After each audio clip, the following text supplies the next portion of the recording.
to better support member states and help countries accelerate progress in implementing the 2030 Agenda. This year, the U.S. has provided $947 million in peacekeeping contributions within the first quarter of the peacekeeping fiscal year. In closing, I want to emphasize that the U.S. is taking concrete steps to improve the financial situation of the United Nations for both the regular and peacekeeping budgets. We are in constant communication with the Secretariat regarding our financial contributions, and we welcome Secretariat officials in Washington, D.C. to speak with administration officials and elected representatives. I call on all member states, especially other large contributors, to also remain transparent and predictable, to openly discuss and share their payment plans and ensure predictability for the smooth operation of this organization. Thank you, Mr. Chair.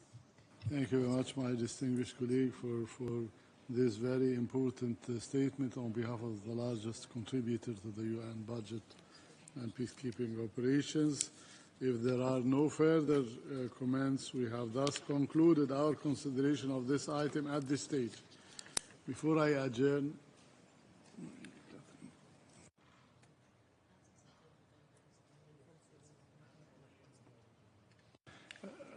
now I give the floor to Ms. Catherine Pollard, USG. Ms. Pollard, you have the floor, to be followed by the distinguished controller. Thank you, Mr. Chairman, and I just want to express on behalf of the Secretary General my thanks and appreciation to Member States for their continued interest on this very important issue for the organization. Mr. Chairman. Deciding the timing and amount of collections is critical for managing the organization's cash outflows and planning spending properly and safely without risk of payments default. Mr. Chair, we welcome the proposals of the Secretariat, particularly the continued investment in sustainable development with an increase of $4 million for programs in the development pillar. These guidance proposals suggest a shift towards new skills, including in the areas of data and innovation in line with UN 2.0. We believe that the strong proposals made by the Secretary General offer adequate solutions and opportunities to address the current financial situation. Mr. Chair, we are all aware that the best solution to address the liquidity de coopération constructive, de consensus et de collégialité pour garantir que les Nations Unies restent une sphère d'espoir. La 5e commission doit être la commission de bonnes nouvelles, la commission qui montre l'exemple. Je vous remercie. Feliz Navidad a todos. Gracias. Doy la palabra al distinguido representante de los Estados Unidos.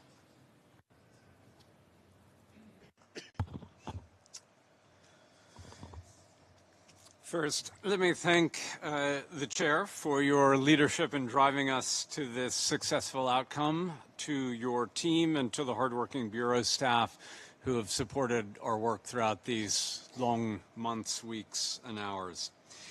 The United States has made it a priority to ensure that the United Nations has the resources needed to perform its critical mission. As the largest donor to the UN system, the U.S. provided $13 billion last year in assessed and voluntary funding, as much as the next 4 largest donors combined. We are committed to a strong and effective UN able to respond to current and future challenges. In the 5th Committee, the United States has worked to adopt fiscally responsible budgets and policies that promote accountability, efficiency, and transparency. In this session, we've built on this record of success. Most importantly, we've agreed today on a financing mechanism to strengthen the resident coordinator system. Together with the funding we recently provided for peacebuilding, this committee has given the UN important tools to fulfill its mandate to protect peace and security, foster development, and promote human rights. In this session, we also achieved several other important goals. Resources will be provided to implement the recently adopted Pact for the Future. There will be greater transparency of the UN's finances through improved spending reviews and more comprehensive expenditure data.